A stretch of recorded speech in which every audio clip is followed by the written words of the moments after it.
The council chamber of Zenith Prime stretched so wide that the far walls disappeared into shadow. Crystalline pillars rose like frozen lightning, and the ceiling showed the stars themselves alive and moving. Representatives from 847 species sat in their designated pods, breathing their preferred atmospheres, comfortable in their superiority. Ambassador Chen Wei stood at the speaker's platform, a simple human woman in a plain gray suit. Around her, the aliens watched with expressions ranging from boredom to contempt. The Vraxian Chancellor lounged in his elevated seat, his forearms draped casually over the armrests, his scaled face arranged in what humans had learned to recognize as amusement. "The motion passes," the Chancellor announced, his voice booming through the chamber's translation systems. "The human trade routes through the Caecilian corridor will be transferred to House Vrax, effective immediately. As compensation, humanity will receive, let me see, yes, mining rights to 3 asteroids in the outer reach." Laughter rippled through the chamber. The Thexians clicked their mandibles in their version of chuckling. The Kalashi delegates whispered to each other behind their fans, making no effort to hide their mockery. Chen Wei waited for the laughter to fade.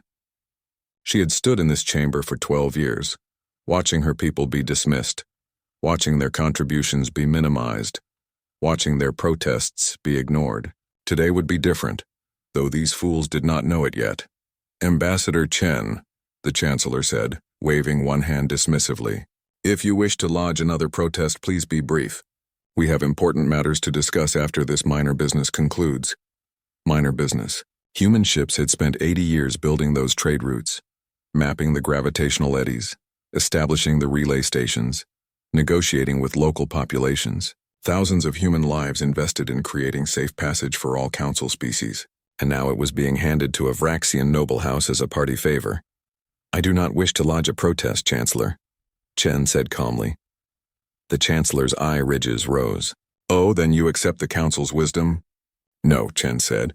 "I wish to deliver a formal notice." She pulled a small data crystal from her pocket and held it up. The gesture was simple, but something in her tone made the nearer delegates lean forward in their pods. "This crystal contains humanity's official withdrawal from the Galaxy Council, effective immediately. All human personnel will be evacuated from Council space within 72 hours. All treaties, agreements, and mutual defense pacts are hereby dissolved. We came to this council 300 years ago seeking fellowship among the stars. We offered our labor, our knowledge, our friendship. In return, we have been treated as junior members at best, as servants at worst." The chamber fell silent. The Chancellor's amusement vanished, replaced by confusion and then anger. "You cannot be serious," he said. "This is another human emotional outburst. You will regret this hasty decision." Chen placed the data crystal on the speaker's platform. "The decision was not hasty, Chancellor. It has been under consideration for 50 years. We are done begging for respect we will never receive. Humanity withdraws. We wish the Council well in its future endeavors." She turned and walked toward the exit. Behind her, the chamber erupted into noise. Delegates shouted questions, accusations, demands. The Chancellor's voice rose above them all. "Ambassador Chen, you will return to this platform. I demand—" Chen did not stop walking. She did not look back. The doors of the chamber sealed behind her with a soft hiss. In the station's observation deck, Commander Marcus Torres watched the stars and waited for his orders. His communicator chimed. "Torres here." "It's done, Marcus." Chen's voice came through, tired but satisfied. "Begin the evacuation." "Understood. All ships are standing by." Throughout Zenith Prime, throughout every council station, across hundreds of worlds, humans received the same message at the same moment. The order they had been told might never come. The order many had hoped would never come. But an order they had prepared for nonetheless. Pack essential belongings only. Report to designated evacuation points. Departure in 72 hours. Dr. Sarah Mitchell was in the middle of surgery when her communicator vibrated. The Kalashi patient on her table needed 3 more hours of delicate work to repair his damaged respiratory system. She ignored the device and kept working. The message could wait. The patient could not. In the engineering section, Thomas Wright was elbow-deep in a plasma conduit, trying to fix a malfunction in the station's water recycling system. The conduit was a human design, installed by human engineers, maintained by human technicians. No one else understood the modifications that made it 40% more efficient than the original Thexian version. He pulled himself out, read his communicator, and sighed. He looked at the conduit, then at his tools, then at the message again. He packed his tools carefully and walked away, leaving the conduit open and the malfunction unfixed. In the council archives, Jennifer Park had spent 5 years cataloging historical documents. She read the message, looked at the Vraxian archivist who had never learned her name despite working alongside her for half a decade, and quietly logged out of all her systems. She encrypted her personal notes, backed up her work to humanity's private servers, and deleted her access credentials. The Vraxian archivist noticed her leaving. "Park, where are you going?" "The Caecilian War documents still need processing." "I'm going home," Jennifer said. "But you can't just leave in the middle of a project." Jennifer paused at the door. "Watch me." By the end of the first day, the council leadership realized something was wrong. Humans were actually leaving. Not making threats, not staging a protest, actually packing and departing. "This is absurd," the Chancellor's aide insisted. "They're bluffing. They need us more than we need them." But the humans kept leaving. On the second day, small problems began appearing. A medical emergency in Section 7 found no doctors available. The human medical staff had departed. A malfunction in the food distribution system went unfixed because the human logistics coordinators were gone. Translation glitches appeared in official documents because the humans who maintained the linguistic databases were no longer at their stations. "These are minor inconveniences," the Chancellor assured his staff. "The other species will handle it." But the other species didn't know how to handle it. They had let humans manage these tasks for so long that they had forgotten how, or had never learned at all. On the third day, the last human ships undocked from Zenith Prime. Commander Torres stood on the bridge of the transport vessel Endeavour, watching the massive station shrink in the view screen. "All ships report ready for jump to human space." "Commander," his navigator said. "Take us home," Torres ordered. The human fleet jumped as one, vanishing into the tunnel of faster-than-light travel. Behind them, Zenith Prime's lights flickered for the first time in 3 centuries. The power grid, optimized and maintained by human engineers, began to show its age. In the council chamber, the Chancellor sat alone in his elevated seat, staring at the data crystal Chen had left behind. He had not bothered to play it yet, assuming it contained nothing but emotional human rhetoric. Finally, he inserted it into his terminal. Chen's face appeared, recorded earlier that day. "To the Galaxy Council," she said, "this is not goodbye forever. It is goodbye until you learn what we learned 300 years ago. That civilization requires contribution, not just consumption. That respect is earned through how you treat the least powerful among you. That the quiet ones doing the unremarkable work are often the most essential. You never knew our worth because you never bothered to look. Now you will learn. We hope it is not a lesson that costs you everything. But that is no longer our concern. Humanity will endure. Will you?" The message ended. The Chancellor sat in the darkness of the empty chamber and felt, for the first time in his long life, something very much like fear. Week 1 after the human departure began quietly. Too quietly. Station Administrator Velk, a Thexian with 19 years of experience managing Zenith Prime, noticed the silence first. The usual background hum of complaints, maintenance requests, and routine problems had changed. Not stopped. Problems never stopped on a station housing 2 million beings, but changed in character. "Administrator," his assistant said, mandibles clicking nervously. "The medical bay in Section 12 reports they cannot treat Counselor Prax. The equipment is malfunctioning." "Send a technician," Velk said absently, reviewing supply manifests. "We did, sir. The technician says the equipment is too complex. It was modified by human doctors. He doesn't understand the modifications." Velk looked up from his work. "What do you mean he doesn't understand?" "He's a medical technician, yes, sir. But the humans, they modified almost all the medical equipment, made it better, they said, more efficient. The technicians never learned how they did it. The humans always fix things themselves." A cold feeling crept into Velk's thorax. "Contact the human medical staff. They've all gone, sir." "Every one of them. Counselor Prax died 3 hours later." The medical equipment that could have saved him sat useless in the bay. its human-designed improvements now a locked puzzle no one could solve. That same day, a cargo vessel arrived at Zenith Prime with food shipments for the residential sectors. The automated docking system brought it in perfectly, as always. But then the cargo sat in the bay, and sat, and sat. "Why hasn't the cargo been distributed?" Velk demanded. His logistics officer spread his wing flaps in distress. "The distribution system is offline, Administrator. We're trying to access it manually, but the interface has changed. The humans reorganized it last year. Made it more efficient, they said. We don't know where they stored the new protocols. Figure it out." It took them 4 days to figure it out. 4 days of 2 million hungry residents wondering why their food was late. By the time they solved the problem, 3 more shipments had arrived, creating a backlog that took another week to clear. In the council chambers, the delegates gathered for their weekly session. The attendance was poor. Many members were dealing with crises in their home territories. Chancellor Vrax called the meeting to order, his voice lacking its usual confidence.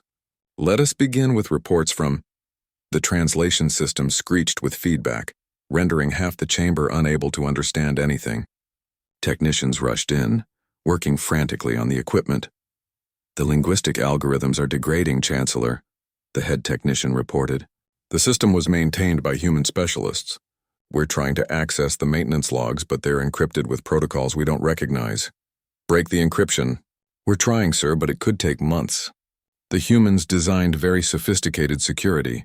Ambassador Krell of Tortha watched this chaos with growing alarm. He was old for his species, over 2 centuries, and he remembered the council before humans joined. He also remembered when humans first arrived, eager, optimistic, offering to help wherever needed. Too eager, the other species had said. Suspiciously helpful. What do they want? What the humans wanted, it turned out, was simply to contribute. They took jobs others found boring. They fixed things that needed fixing. They noticed problems and solved them without being asked. Over 3 centuries they had woven themselves into the fabric of daily life so thoroughly that their absence now felt like missing organs. Krell activated his private communicator and called his aide. "Bring me a complete list of all positions held by humans across council space.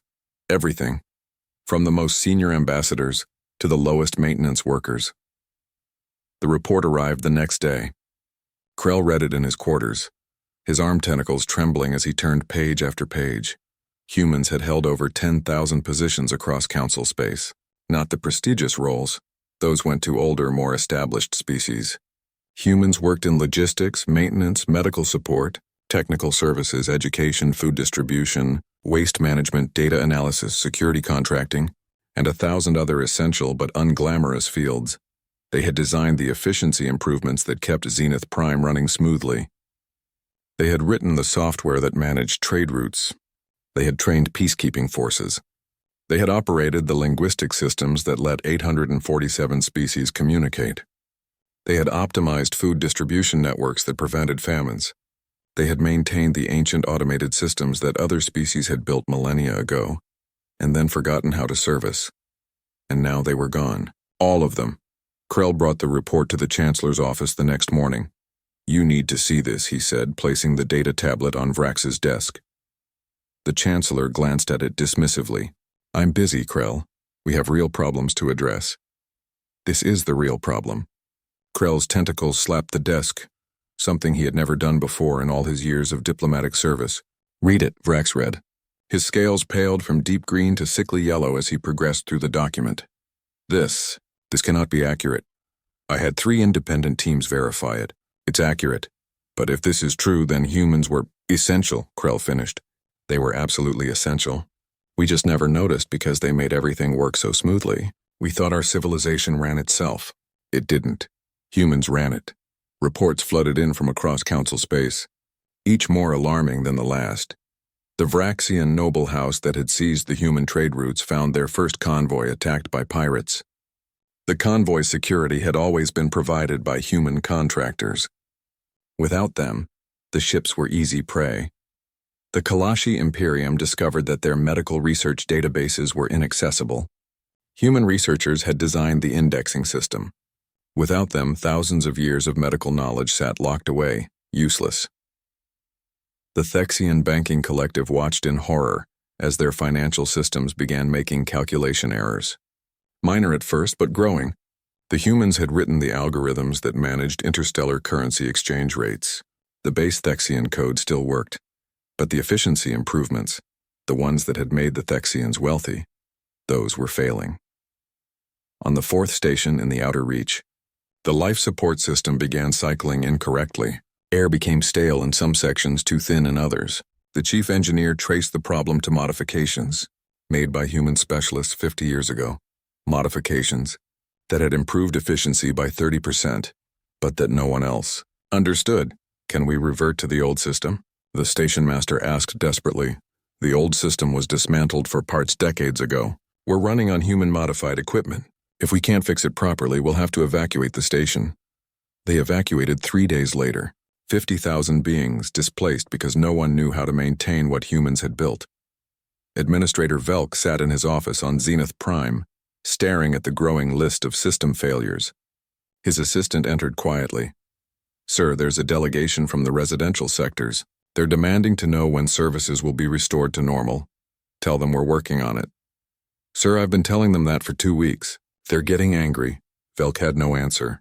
How could he explain that normal had depended on 3,000 humans who had worked quietly in the background, fixing problems before they became crises, optimizing systems that no one else had bothered to maintain?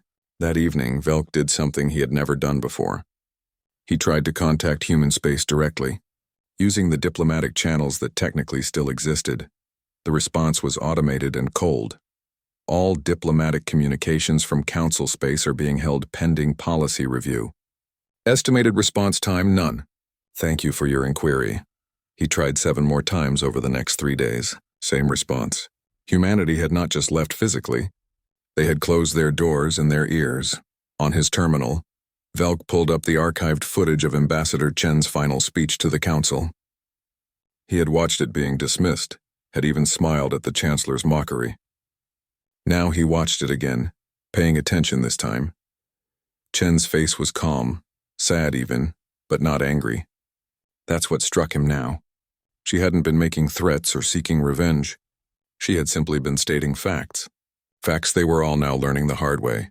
"We are done begging for respect we will never receive," her recorded voice said.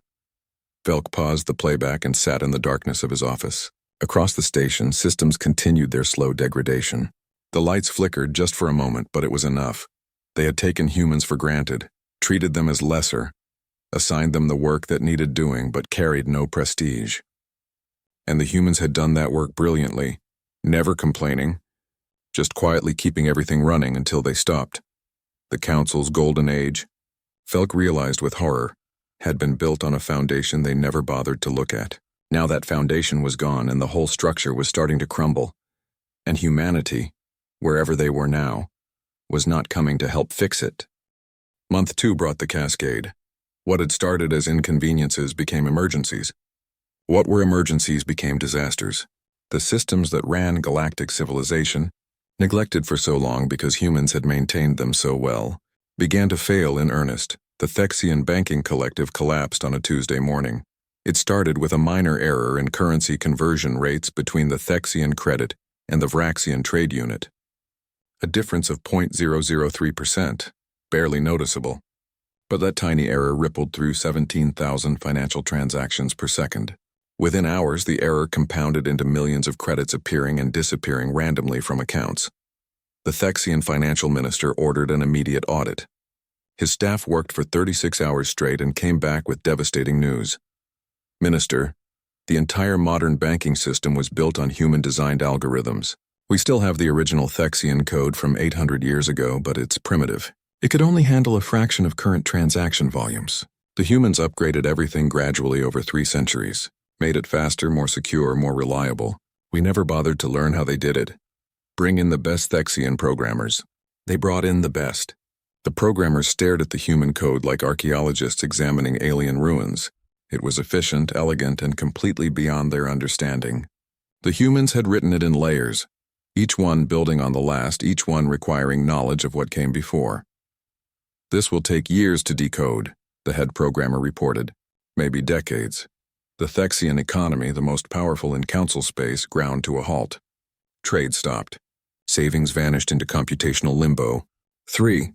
Thexian colony worlds rioted when their citizens couldn't access their money for basic food and medicine. The Kalashi Imperium faced a different nightmare. A plague emerged on one of their agricultural worlds. Nothing exotic, just a mutation of common bacteria. Normally, it would have been a minor problem. The medical teams would identify it, synthesize a treatment, and distribute it within days. But the medical database wouldn't cooperate. The Kalashi doctors could see that treatments existed in the system. They could see the research papers, but they couldn't access the actual formulas. The database had been reorganized by human medical researchers into a sophisticated system that cross-referenced symptoms, treatments, and outcomes in ways that made searching incredibly efficient. Without the humans who had designed it, the Kalashi doctors couldn't figure out the navigation system. They tried for 3 days while the plague spread. "Just search the old way," the Imperatrix commanded. "The old system was replaced 40 years ago, Your Majesty. The data is all still there, but it's organized according to human medical logic. We're trying to access it using Kalashi medical categories. It's like asking someone to find books in a library where all the titles are written in a language they can't read." By the time they found a workaround, 17,000 Kalashi had died. It was the worst plague disaster in their modern history. All the knowledge to stop it had been right there, locked away behind a system they couldn't operate. The Imperatrix, who had laughed so loudly at human withdrawal, now wept in her private chambers. Throughout council space, the pattern repeated. Systems failed. Knowledge became inaccessible. Services stopped. But the worst problem was one no one had anticipated. The peacekeepers were gone. For 2 centuries, humans had provided the majority of security contractors, peacekeeping forces, and neutral mediators in council space. They had no ancient tribal conflicts with other species. They had no territorial ambitions that made others suspicious. They just did the job professionally and went home. With them gone, old hatreds came creeping back. The Vraxian Empire and the Kalashi Imperium had fought wars centuries ago, before the Council existed. Those wars had ended, but the resentment never quite disappeared. It had just been buried under layers of civilization and prosperity. Now, with the Kalashi weakened by plague and the Vraxians economically desperate from the trade route failures, someone made a stupid decision. A Vraxian battle fleet crossed into Kalashi territory, claiming they were pursuing pirates. The Kalashi saw an invasion force. Both sides were right and both were wrong, but without human mediators there was no one to defuse the situation. Shots were fired. A Kalashi station was damaged. The Vraxians claimed it was defensive. The Kalashi called it an act of war. Within a week, 2 of the Council's most powerful members were in open conflict. Ambassador Krell watched the reports with his heart sinking. He had tried to warn them. He had shown them the data. But pride was a powerful thing, and the Council was nothing if not proud. He called for an emergency session. Attendance was the worst he had ever seen. Half the delegations were dealing with crises at home. The other half were too embarrassed to show their faces. Chancellor Vrax looked like he had aged decades in mere weeks. His scales were dull, his movements slow. "We must address the human situation," Krell said, his voice echoing in the half-empty chamber. "What situation?" a Dalkani delegate asked. They left. "That's their choice, and it's killing us." Krell slammed his tentacle on the podium. "In 2 months, we've had an economic collapse, a plague outbreak, 2 station evacuations, countless system failures, and now a war. All because humans aren't here to prevent it." "You give them too much credit," the Dalkani said. Krell activated the central display. Numbers and charts filled the air, statistics he had spent weeks compiling. Human-maintained trade routes, 93% more efficient than routes they didn't manage. Human-optimized medical systems, saved an estimated 700 million lives over the past century. Human-designed security protocols, reduced piracy by 87%. Human linguistic systems, enabled communications between species that had never been able to talk before. Human food distribution networks, prevented 14 major famines. Should I continue? The chamber was silent. "We didn't just lose workers," Krell continued. "We lost the foundation of our entire civilization. And we lost it because we were too proud to acknowledge their value. Chancellor Vrax finally spoke, his voice barely a whisper. What would you have us do, Krill? Apologize. Beg them to return. Offer them anything. They won't come, a voice said from the back. It was Administrator Velk, attending his first council session. I've been trying to contact them for weeks. They're not even accepting communications. Then we go there, Krell said. We send a delegation to human space. We explain the situation. They know the situation, Velk said quietly. They planned for it. Don't you see? This wasn't a hasty decision. Ambassador Chen said they had been considering withdrawal for 50 years. 50 years! They knew exactly what would happen when they left. They prepared for it. Probably warned us in ways we didn't listen to, and now they're watching us struggle with problems they solved centuries ago. The truth of it settled over the chamber like cold water. Someone in the back laughed bitterly. We called them primitive. We called them emotional. We mocked their need to fix things and help people. And all along, they were the only thing keeping our great civilization from falling apart. A Thexian delegate stood, mandibles clicking in distress. My homeworld is rationing food because our distribution networks don't work. My people are suffering. We need the humans back.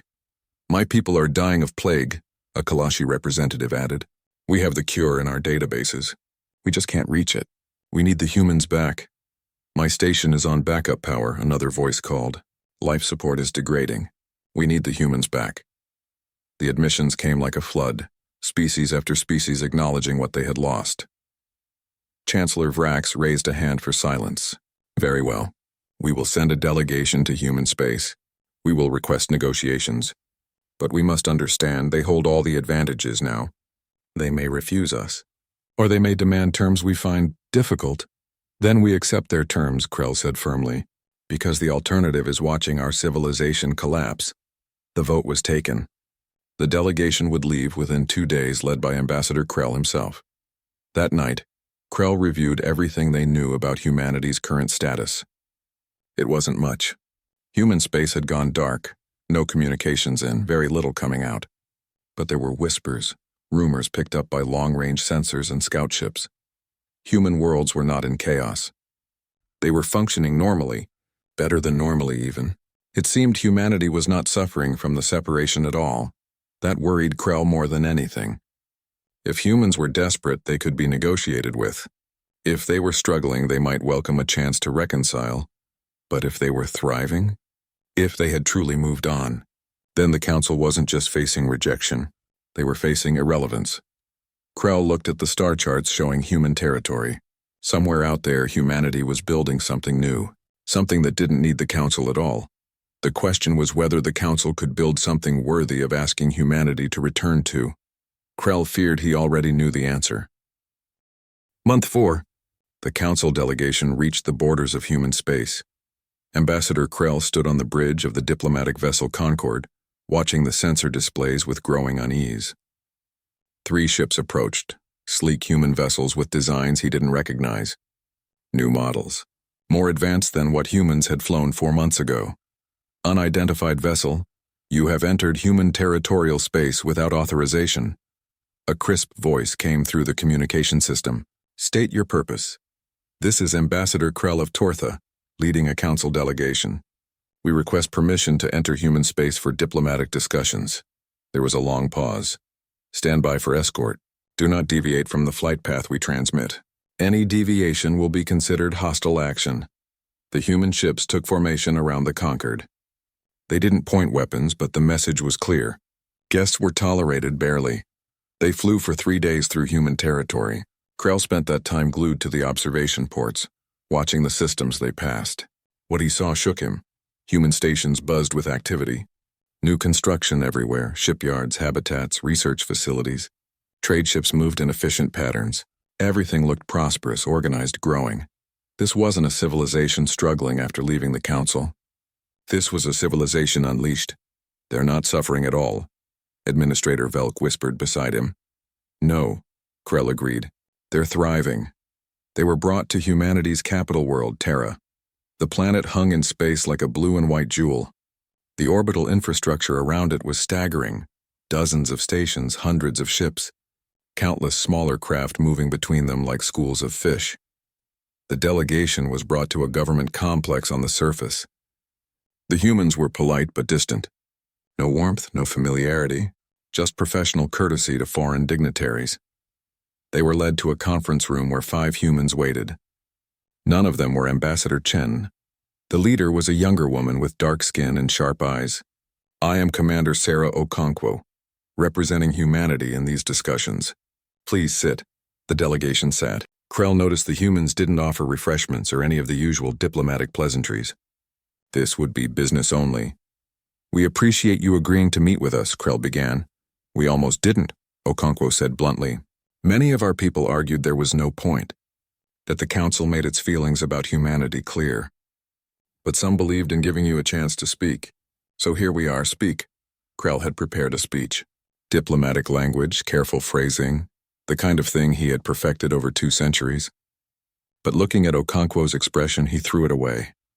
We made a terrible mistake, he said simply. We treated your people poorly. We took advantage of your willingness to help.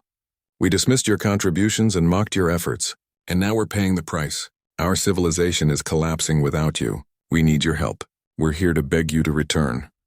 Okonkwo's expression didn't change. Why should we? Because people are suffering. Billions of beings across council space are dealing with system failures, food shortages, medical crises. And how is that our responsibility? One of the other humans interrupted. We offered our help freely for 3 centuries. We were rejected, insulted, and exploited. We left, you wanted us gone.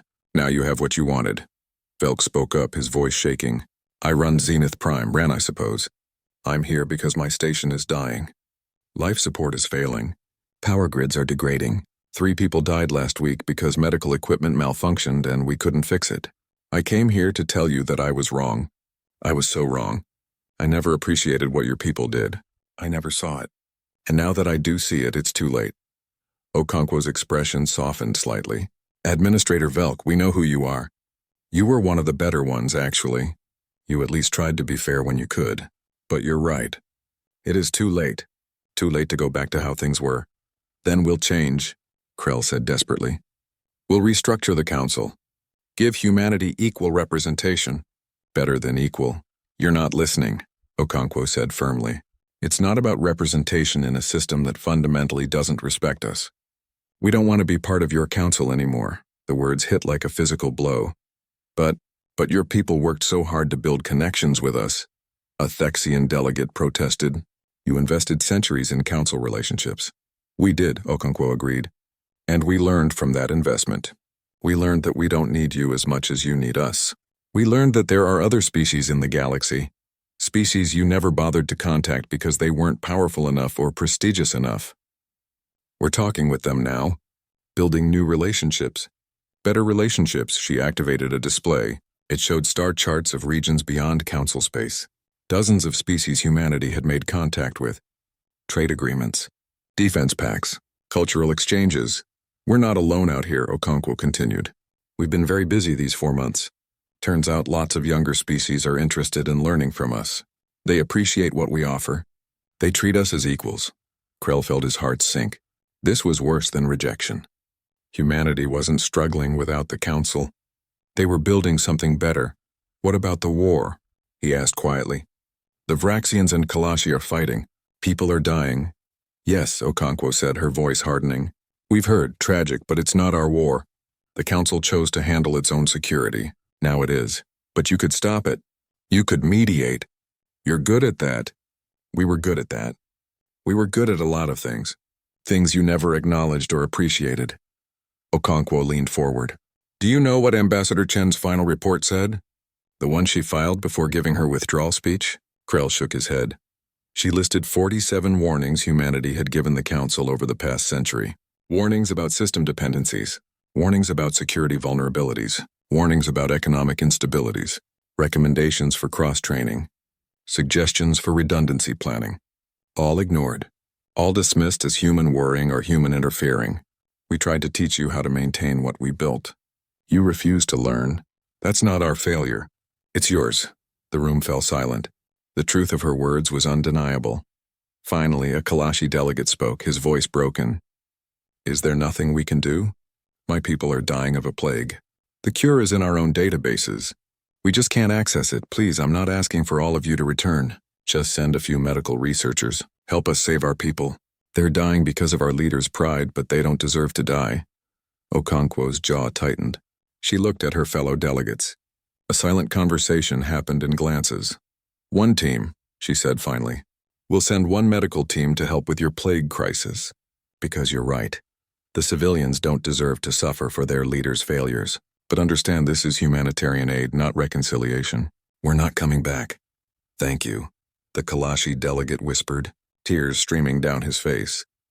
As for the rest of you, Okonkwo said, looking at each delegate in turn, you need to understand something. We're not angry. We're not seeking revenge. We're just done. We gave you 3 centuries. We gave you our labor, our innovation, our friendship, and you gave us contempt. We don't hate you. We're just completely indifferent now. You're not our problem anymore. Krell had one more card to play. He pulled out a data tablet. The council voted. We've agreed to accept any terms you set for return. Anything.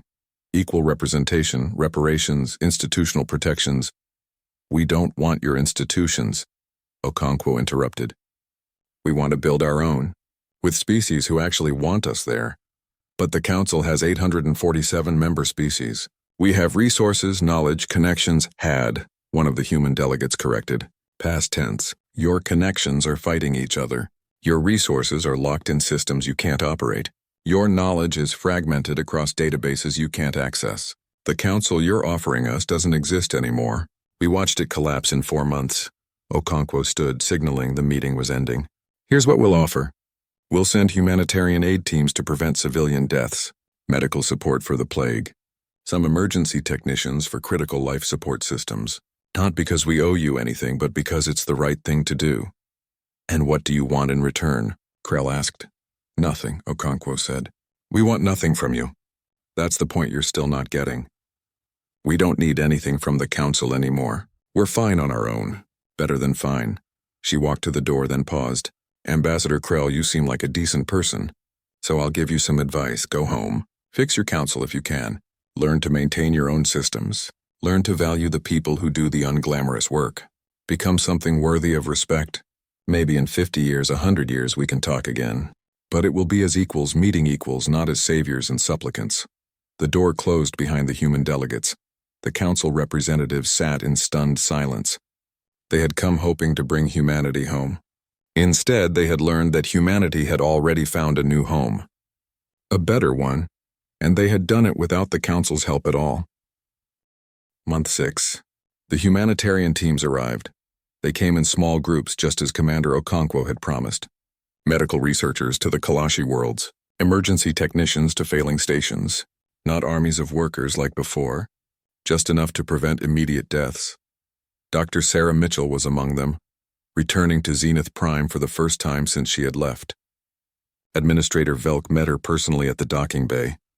Dr. Mitchell, he said, his mandibles clicking nervously. Thank you for coming. I know you have no reason to help us.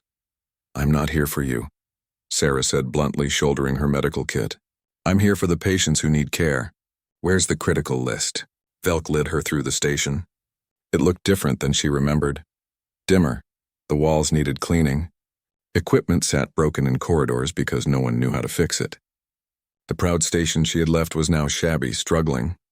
I tried to contact you, Velk said quietly as they walked. When you first left, I wanted to apologize. To say I never realized. I know, Sarah said. I got your messages. All 43 of them. You never responded. No, I was too angry. We all were. She stopped walking and looked at him. Do you know what it feels like to spend 12 years helping people, saving lives, improving systems, and never once hearing thank you? To know that everyone thinks you're just doing it for your own benefit somehow? To hear other species joke about human desperation to be useful? I'm sorry. I know you are now, when it hurts you personally. She started walking again. Show me the patients. The medical bay was overwhelmed. Dozens of cases that could have been handled easily with functioning equipment. Sarah looked at the machines she had once maintained, now silent and useless. This synthesizer, she said, pointing to one. I modified it myself. Made it 3 times more efficient. Took me 2 months. We tried to fix it, Velk said. We couldn't understand how you did it. That's because you never asked me to teach you. I offered. Multiple times. You said you were too busy with important work to learn maintenance. She powered up the machine, her fingers moving across controls from memory. It'll work now. For a while. But you need to learn how to maintain it. Will you teach us? That's not my job anymore. But I'll send instructions. Whether you read them is up to you. She worked for 16 hours straight, stabilizing patients, repairing equipment, training local staff on emergency procedures. Then she returned to her ship and left. No tearful goodbyes. No promises to return. Just professional service and departure. It was the same across Council space. Human aid teams came, did the critical work, taught the absolute basics, and left. They were efficient and professional. They were also completely detached. The Council delegates who had visited Terra returned to a civilization still in crisis, but now with a lifeline. The humanitarian aid prevented the worst disasters.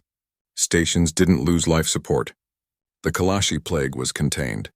Critical systems were stabilized, but nothing was fixed. Not really. The Council still couldn't operate most of their advanced systems. They just had enough help to prevent immediate collapse. Ambassador Krell called an emergency session of the full Council. For the first time in months, attendance was nearly complete. Everyone wanted to hear what had happened on Terra. They're not coming back, Krell said without preamble. Not now. Probably not ever. We need to accept that and adapt. Chancellor Vrax, looking even older than before, leaned forward. What did they demand? Nothing. That's what you're not understanding. They demanded nothing because they don't need anything from us. They've moved on. He activated the display and showed the intelligence they had gathered.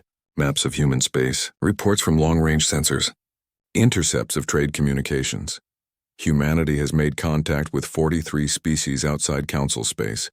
They're building a new coalition. They're calling it the Partnership of Free Worlds. It's based on mutual respect, shared labor, and equal representation. Everything we failed to provide. The chamber erupted into noise. Delegates shouting questions, making accusations, proposing solutions. Krell waited for the chaos to subside. We have a choice, he said finally. We can continue as we are, struggling with systems we don't understand, fighting among ourselves, slowly declining. Or we can change, fundamentally change. Change how? The Thexian representative asked. We learn to do the work ourselves. We stop depending on others to maintain our civilization. We stop assigning status based on who has the oldest history or the biggest fleets. We start respecting contribution, not just power. That could take decades, someone protested. Yes, Krell agreed.